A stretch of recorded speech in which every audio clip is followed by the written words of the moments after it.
In today's episode of How to Improve, we are going to be covering what I like to refer to as the mesh.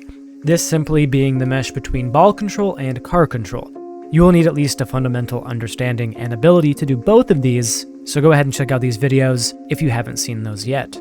Anyway, once you have decent ball control and car control, you'll want to start learning mechanics that intertwine these two aspects of gameplay. In my opinion, the mechanics that fall under this are going to be controlled touches, flicks, double touches, and air dribbles. All of these become really necessary in order for you to rank up as you progress in Rocket League.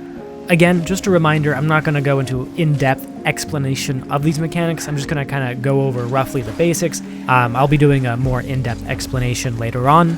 Anyway, if you'd like to see when those videos do come out, make sure to hit that subscribe button. So let's go ahead and get into it then. We'll be starting with controlled touches. This mechanic is probably the most simple out of the mechanics that we'll be covering today. Having a solid ability to control and catch the ball will make things for the future mechanics a lot easier. So controlled touches, this is something I honestly looked over for such a long time, and it's not really until now when I'm trying to focus down and improve more at Rocket League that I really noticed it. I was looking over a few replays of mine, trying to see where I lost possession, how I lost possession, and why I was getting scored on. I noticed a ton of times that I lost possession was just from awkwardly miscatching the ball, hitting it off the top of my car, and just not controlling it how I should. I would accidentally hit it way too far away from myself, and often this would lead to a goal because the opponent would get possession. I've been slowly working on this and am by no means a master, but this is something you'll want to get down as soon as you can. Just work on catching the ball at awkward times, in awkward spots, and in different areas across the map. Instead of just tapping the ball away from yourself, try and hold on to it. If I can figure out how to do this, I might even make a little training pack just catching the ball in different spots. Though you can do this in free play, you can just hit some of the buttons on the D-pad and it will shoot the ball at you, and you can just try and catch it in different awkward ways. A tip that I have noticed as I've been playing is if you kind of tap power slide or hold power slide while you're attempting to catch the ball, you kind of kill the momentum of the ball and you can catch it and dribble it just a little bit easier.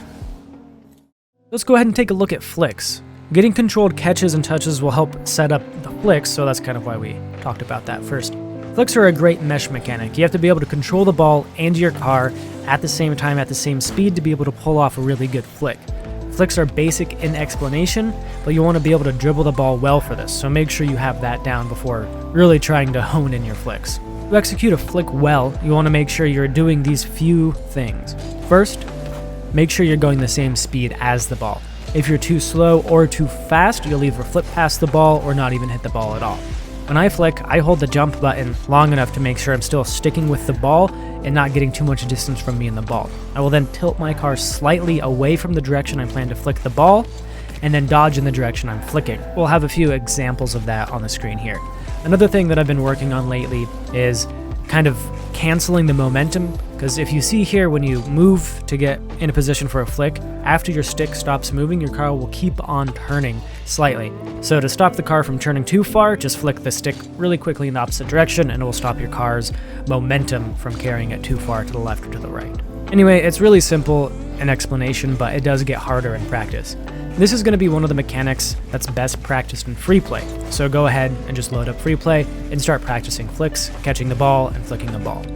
Secondary, I would recommend going into 1v1s because it gives you a good idea of when you should flick the ball, when not to flick the ball, and just how it works with an opponent. So just go into free play, work on getting the ball on top of your car and flicking it. Make sure you practice flicks from the left and from the right, and you don't want to get stuck just doing flicks to the left because then your flicks to the right will be awful. So here we are at double touches. These are more tricky than the prior two, in my opinion. I'm not very good at reading the bounce off the back wall, especially if I don't set it up myself. Reading the bounce off the back wall is going to be something that's going to take you a lot of time to practice and to do, and this is one of the mechanics that you're just going to have to dump hours into it to do it. Honestly, just setting this up in free play is going to be your best bet.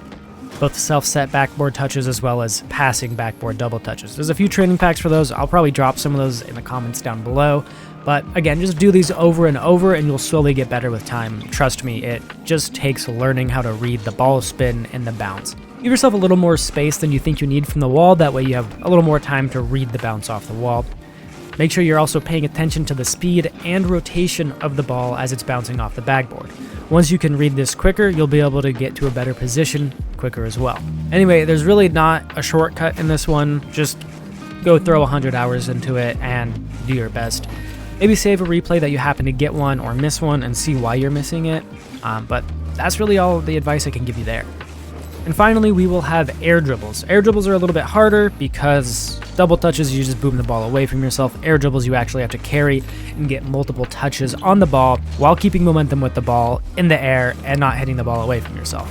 If you can get a good air dribble, you can open up a lot of options for yourself in the field and in the air. Air dribbles do become more and more important as you rank up. I'd say though, if you're really low rank around Diamond, you probably don't really need to focus on this. I'm Champ 3 right now, and I don't really even go for that many air dribbles. In my last video, I briefly went over how to do these, so watch that if you wish. But with air dribbles, the first touch is always the important one. Always make sure you get that good first touch and you're following the speed of the ball towards the wall.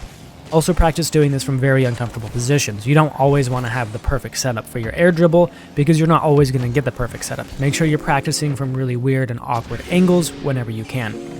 Anyway, the basics you need to know for this is going to be as follows. Follow the speed of the ball and don't boost into the ball when it's coming down onto your car. Let the ball kind of hit into you and then feather your boost to keep your car carrying the ball upward. And for the love of God, practice your own setups and don't use training packs. I think using a training pack for air dribbles is one of the worst things ever because you need to learn the setup. Anyway, that's gonna be it for the mechanics. I know it was really short today, really simple, but practice those and keep on grinding, folks. We're gonna be getting into the nitty-gritty here soon, and if there's any mechanics you want to see me cover now or in the future, please let me know down in the comments. I may cover some game sense stuff before getting into mechanics, but we'll see how I feel. Alright, peace.